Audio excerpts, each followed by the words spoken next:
بسم اللہ الرحمن الرحیم۔ السلام علیکم ورحمۃ اللہ وبرکاتہ۔ دوستو، امید ہے آپ جہاں جہاں ہوں گے، دنیا کے جس کونے میں جس ملک میں بھی ہوں گے، اپنے پیاروں کے ساتھ خیر و عافیت کے ساتھ ہوں گے۔ دوستو، آج کا سارا دن بھی سیاسی سرگرمیاں عروج پہ رہی۔ یہاں شہر اقتدار میں سیاسی جوڑ توڑ اپنے عروج پہ تھے، اور آج سارا دن ساری خبروں کا، سارے تجزیوں کا، سیاسی تبصروں کا ایک ہی محور و مرکز تھا، اور وہ یہ تھا کہ سندھ ہاؤس کے اندر کیا ہو رہا ہے۔ کل جیسا کہ بتایا گیا تھا کہ خبر یہ چلی تھی کل کہ سندھ ہاؤس کے اندر تقریباً 10 سے 15 پی ٹی آئی کے جو اراکین اسمبلی ہیں، حکومتی جماعت کے اراکین اسمبلی 10 سے 15 وہ موجود ہیں، اور ان کو ان کی رضامندی کے بغیر وہاں رکھا گیا ہے، اور ان کے آزادانہ نقل و حرکت پہ بھی ان کو محدود نقل و حرکت کر دی گئی ہے۔ تو اس کے علاوہ تقریباً 10 سے 15 ایسے اراکین اسمبلی بھی ہیں جن کا آج بھی پتہ نہیں چل سکا کہ وہ کہاں ہیں۔ تو جہاں ایک طرف ہم دیکھتے ہیں کہ حکومتی جو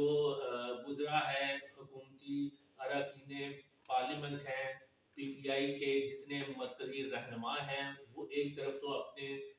نمبر پورے کرنے کی طرف توجہ دے رہے ہیں، اور دوسری طرف جناب وزیر اعظم عمران خان صاحب نے آج بھی سارا دن ملکی سیاست پہ، سیاسی تبصروں پہ، تجزیوں پہ آج ان کی نگاہ رہی، اور اپنی عوامی رابطہ مہم کے سلسلے میں عنقریب وہ اگلا جلسہ کل کریں گے۔ تو اصل میں ناظرین دیکھا جائے تو ہمارا یہ المیہ ہے، ہماری ملک کی یہ بدقسمتی ہے کہ ہمارے سیاسی بازیگر، ہمارے سیاسی رہنما، ہمارے سیاسی لیڈران جو کہ گزشتہ 30 سے 35 سال میں ملک کے سیاسی منظرنامے پہ ہمیشہ سرگرم رہے ہیں، انہوں نے اس ملک کا یہ حال کر دیا ہے کہ آج اس موجودہ ماڈرن زمانے میں، اس ترقی یافتہ عہد میں بھی ایسے عناصر موجود ہیں جو کہ ہارس ٹریڈنگ کرتے ہیں، اور یوں کہا جائے تو بیجا نہیں ہوگا کہ چھانگا مانگا کی سیاست ایک دفعہ پھر زندہ کر دی گئی ہے۔ ہم نے زمانے کے لحاظ سے تو کئی سال ہماری ملک کی عمر بڑھ چکی ہے، لیکن اگر سیاسی حرکات و سکنات اور اپنے سیاسی کردار پہ ہم نظر رکھیں تو ہم آگے کی جانے کی بجائے پیچھے ہی گئے ہیں، اور ہم کہنے کو تو عروج کی طرف، ترقی کی طرف جا رہے ہیں، لیکن یہ ہمارا سفر ایک دائرے کے سفر کی طرح ہی ہوا جا رہا ہے۔ تو دوستو، یہ سندھ ہاؤس کی یہ جو کہانی ہے، یہ ایک ایسا آئینہ ہے جس میں ہمیں اپنا سیاسی کردار نظر آ رہا ہے، ہماری اپنی جو سیاسی جماعتیں ہیں ان کا کردار نظر آ رہا ہے، اور پی ٹی آئی تو چلے پچھلے 3.5 سال سے حکومت میں ہے، اور سر توڑ کوشش کر رہی ہے کہ یہ جو پرانی خباثتیں ہیں، یہ جو ملک کی سیاست میں پرانے چہرے ہیں جن کو سیاستدان تو نہیں بلکہ سوداگر کہنا چاہیے، اور آصف زرداری صاحب کی زبان میں جنہیں وہ کل کے سوداگران کہتے تھے، میاں نواز شریف، شہباز شریف اور شریف فیملی کو سوداگران کہتے تھے، آج اسی فیملی کے ساتھ، آج اسی سیاسی جماعت کے ساتھ ان کی قربتیں مزید بڑھ رہی ہیں۔ تو ناظرین، آج وزیر اعظم عمران خان صاحب نے بھی ایک اسپیشل اجلاس کی صدارت کی، جس میں خفیہ ایجنسیز نے ان کو ایک جامع اور مفصل رپورٹ پیش کی، اور ان کو بتایا گیا کہ سندھ ہاؤس کے اندر کیا کیا ہو رہا ہے، اور جب ڈرون کے ذریعے جو اندرونی مناظر، سندھ ہاؤس کے اندرونی مناظر باہر آئے ہیں، تو ناظرین اس سے زیادہ کیا کہا جائے کہ یہ شرمساری کے علاوہ ہمارا سیاسی کردار اور کچھ بھی نہیں ہے۔ جتنی ہی اس پہ تشویش کا اظہار کیا جائے اتنا کم ہے۔ کہنے کو تو وہ اراکین پارلیمنٹ جو کہ اندر سندھ ہاؤس میں مقید تھے، ابھی بھی وہاں پہ موجود ہیں، وہ نمازیں بھی پڑھ رہے ہیں، وضو کرتے بھی نظر آ رہے ہیں، لیکن کیا یہ کردار ایک صحیح سچے مسلمان مومن پاکستانی کا ہونا چاہیے؟ تو کوئی پاکستانی ذی شعور اچھا مسلمان کبھی بھی اس کردار کو سراہے گا نہیں، بلکہ اس سے بھی بڑی اور بری بات یہ ہے کہ جو اراکین اسمبلی کیمرے کو دیکھ کے ہاتھ ہلا رہے ہیں، اپنی موجودگی کو ثابت کر رہے ہیں، بلکہ نہ صرف وہ ثابت کر رہے ہیں اپنی موجودگی کو سندھ ہاؤس کے اندر، بلکہ وہ کیمرے کی طرف دیکھ کے ہاتھ بھی ہلا رہے ہیں اور ایک طرح سے ہمارے سیاسی کردار پہ تمسخر بھی اڑا رہے ہیں کہ یہ ہمارا سیاسی کردار ہے، یہاں آپ لوگ ہمارا کیا بگاڑ سکتے ہیں۔ آج ایک تجویز اور پیش کی گئی جناب وزیر اعظم عمران خان صاحب کو کہ سندھ ہاؤس پہ ایک فزیکل آپریشن کر کے ان کو جو اراکین پارلیمنٹ اراکین اسمبلی ہیں، پی ٹی آئی کے اراکین اسمبلی ہیں، ان کو باہر لایا جائے، ان کو باگزار کرایا جائے، لیکن تاحال وزیر اعظم عمران خان صاحب نے کشیدگی کو روکنے کے لیے اس طرح کے کسی بھی قدم سے اقدام سے منسٹری آف انٹیریئر کو اور جو ہمارے سب آرمڈ فورسز کے جو رینجز اور ان کی تعیناتی اور کمانڈوز کے ایکشن کرنے کو انہوں نے اس کی مخالفت کی ہے۔ تو دوسرا دوستو یہ ہے کہ جب بھی یوم پاکستان آتا ہے، جب بھی ہمارا کوئی ملکی ریاست کا اہم دن آتا ہے، تو دشمن جو ممالک کے عناصر ہیں، جو اینٹی ریاست، اینٹی پاکستان، پاکستان کے خلاف ہیں، جو دہشت گرد ہیں، ان کی ہمیشہ سے یہ کوشش ہوتی ہے کہ اہم دنوں کے اوپر کوئی نہ کوئی دہشت گردی کا واقعہ ہو جائے جس پہ ساری دنیا کی نظریں ان پہ واپس مبذول ہو۔ تو اس ضمن میں سیکیورٹی بھی ہائی الرٹ ہے، اور نہ صرف ہائی الرٹ ہے بلکہ اہم مقامات جن میں کوئٹہ بھی شامل ہے، وہاں کے تعلیمی ادارے بھی بند کرا دیے گئے ہیں، اور آئندہ 4 سے 5 دن انتہائی اہم ہیں، اور اس سلسلے میں سیکیورٹی ہر جگہ پہ شہر اقتدار سمیت ہمارے تمام پروونسز کے جتنے کیپٹل سٹی ہیں وہاں پہ سیکیورٹی ہائی الرٹ کی گئی ہے۔ ناظرین ایک اور اس کے ساتھ یہ بات بھی کرتے چلیں کہ عدلیہ کو بھی اس سارے معاملے میں گھسیٹا جا رہا ہے۔ آج بھی 2 سے 3 درخواستیں سپریم کورٹ رجسٹرار کو موصول ہوئی ہیں، جس میں انہوں نے جو درخواست دہندہ تھے انہوں نے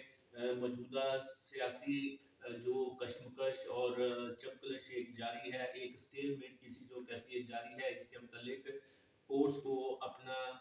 پازیٹیو رول ادا کرنے کا کہا ہے۔ ایک اور کیس جو کہ جس میں فورن فنڈنگ کا کیس چل رہا تھا سپریم کورٹ میں، تو پی ٹی آئی نے حکومت نے درخواست دائر کی تھی کہ اکبر ایس بابر کو اس کیس سے علیحدہ کیا جائے، جو درخواست مسترد کر دی گئی۔ کورٹ کا کہنا یہ تھا کہ یہ مزید کیس کی جو منطقی انجام ہے اس میں یہ ایک ڈیلے ثابت ہوگا، لہٰذا انہوں نے یہ درخواست مسترد کر دی۔ اور دوستو یہ بھی آپ کو بتاتے چلے کہ آئندہ 3 سے 4 دنوں میں مزید اور درخواستیں بھی آنے والی ہیں، اور ایک اور درخواست سپریم کورٹ بار کی طرف سے سپریم کورٹ میں یہ دائر کی گئی ہے، جس میں ان کو عملی کردار ادا کرنے کی درخواست کی گئی ہے۔ تو محترم ناظرین کرام، یہ تمام سچویشن جو آج پریویل ہو رہی ہے، اگر اس کے اقدامات پہلے کیے جاتے، پہلے کوشش کی جاتی، آج سے 3 سال پہلے جو ماضی کی حکومتیں تھیں، دونوں پیپلز پارٹی اور نواز شریف، پاکستان مسلم لیگ نواز گروپ اور دیگر جو ان کی اتحادی جماعتیں جو آج اپوزیشن میں ہیں، اگر یہ ماضی میں چاہتی تو ہارس ٹریڈنگ کے قانون پہ مزید پیش رفت کی جا سکتی تھی، قوانین کو مزید سخت بنایا جا سکتا تھا۔ اور آپ کو یاد ہوگا کہ اسی طرح کے چھانگا مانگا کیس کے بعد جناب اصغر خان صاحب جو کہ اب دنیا میں موجود نہیں ہیں، ان کو اپنی ساری زندگی اس کیس کے جو انہوں نے دائر کیا تھا، جسے ہم اصغر خان کیس کے نام سے آج بھی جانتے ہیں، انہوں نے یہ کیس دائر کیا تھا، لیکن ان کو بدقسمتی سے اپنی زندگی میں اس کا منطقی انجام یا اس کا رزلٹ نہ مل سکا۔ تو جناب والا گزارش یہ ہے کہ اگر آج بھی ہم دیر آئے درست آئے کہ مصداق ریاست اپنا کردار ادا کرتے ہوئے اگر آج بھی ان قوانین کو آئندہ 1.5 سال جو رہ گیا ہے، اللہ کرے یہ حکومت اپنا 1.5 سال بھی پورا کرے، اگر ان قوانین کو مزید مفصل، جامع اور اس پہ عمل درآمد کو یقینی بنایا جاتا ہے، تو ہماری سیاست آنے والے دنوں میں، ملک کی سیاست جو ہے وہ ایک مزید بہتری کی جانب جانب گامزن ہو سکتی ہے۔ تو اس کے ساتھ ایک اور بھی آج انٹرویو جس کا چرچا رہا وہ مولانا فضل الرحمان صاحب کا انٹرویو تھا جو انہوں نے ندیم ملک صاحب کے ساتھ دیا تھا۔ اس میں کئی سوالات کے جواب، بلکہ ندیم ملک صاحب نے کئی چھپتے ہوئے سوال بھی کیے، لیکن انہوں نے مولانا فضل الرحمان صاحب نے اپنی جو ان کی زیرت اور اپنا ایک تجربہ ہے اس سے بڑے ان سوالات کو بڑا انہوں نے معدوم سا کر دیا، اس کا اثر ظاہر کیا۔ انٹرویو کے دوران مولانا فضل الرحمان صاحب نے یہ باور کرایا، یہ شو کرنے کی کوشش کی کہ اسٹیبلشمنٹ اور اپوزیشن پارٹیز ایک پیج پہ ہیں، اور یہ جو تحریک عدم اعتماد لائی گئی ہے اس کا بھی تاثر یہ دیا گیا ہے کہ مبینہ طور پہ جو مقتدر حلقے ہیں، جو طاقتور حلقے ہیں، جو کہ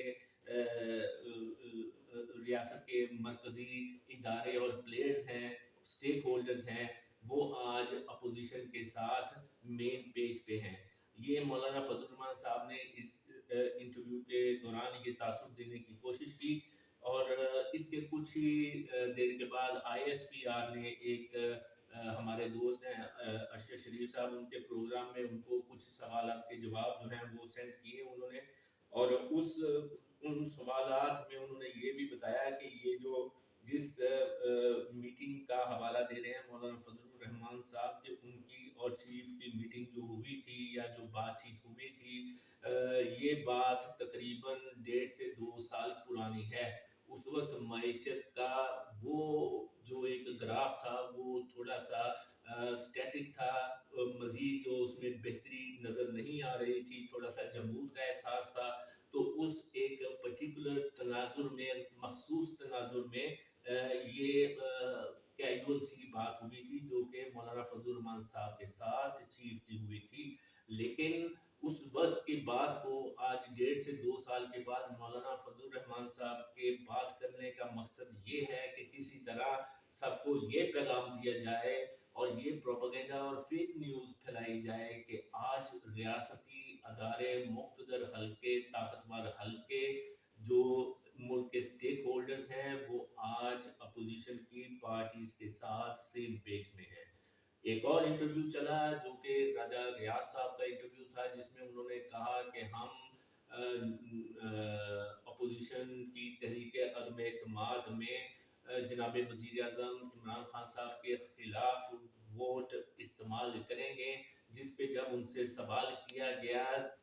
کیا یہ ضمیر کا سودا نہیں ہوگا، کیا آپ کو پہلے استعفیٰ نہیں دینا چاہیے، اپنے حلقے میں جانا چاہیے، پھر وہاں سے الیکٹ ہونا چاہیے، اگر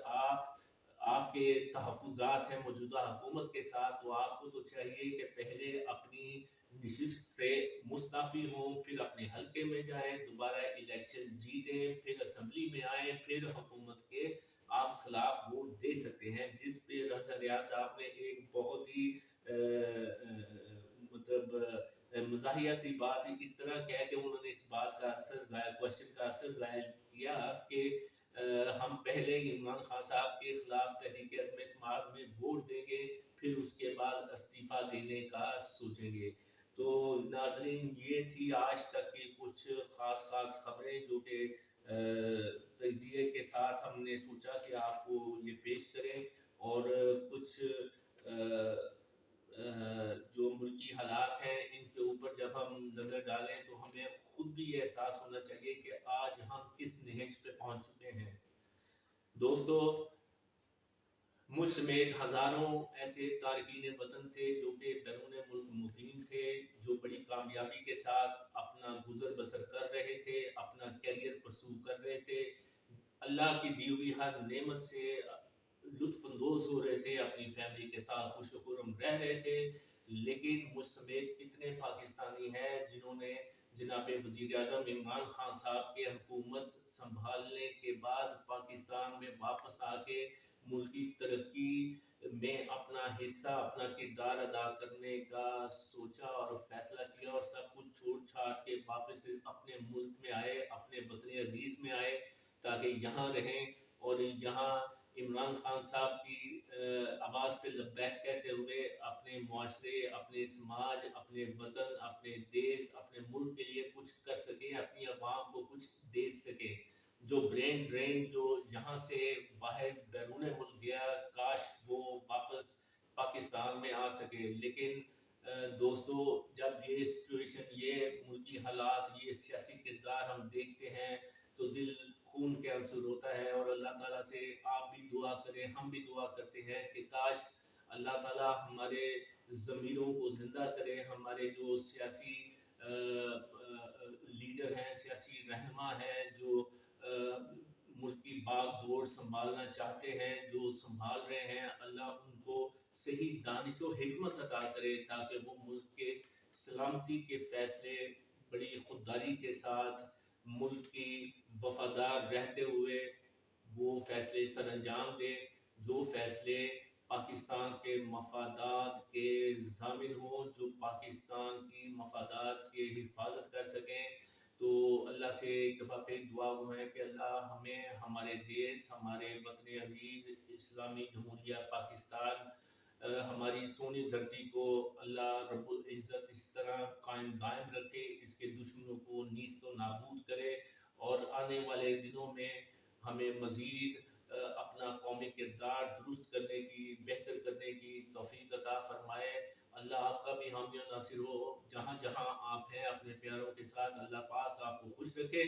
تو دوستو یہ ہمارا چینل ایک نیا چینل ہے، آپ کو پتہ ہے پچھلی ویڈیو میں بھی میں نے آپ سے ریکویسٹ کی تھی کہ اگر آپ کو کچھ تجاویز ہیں، کوئی بھی عقل کل نہیں ہوتا، تو ہم کوشش تو یہی کر رہے ہیں کہ ہماری جو یہ کاوش ہے وہ مزید بہتر ہوں، مزید اچھا کرنے کی کوشش کریں۔ اگر آپ کے پاس کوئی تجاویز ہوں تو ضرور ہمیں دیں، اور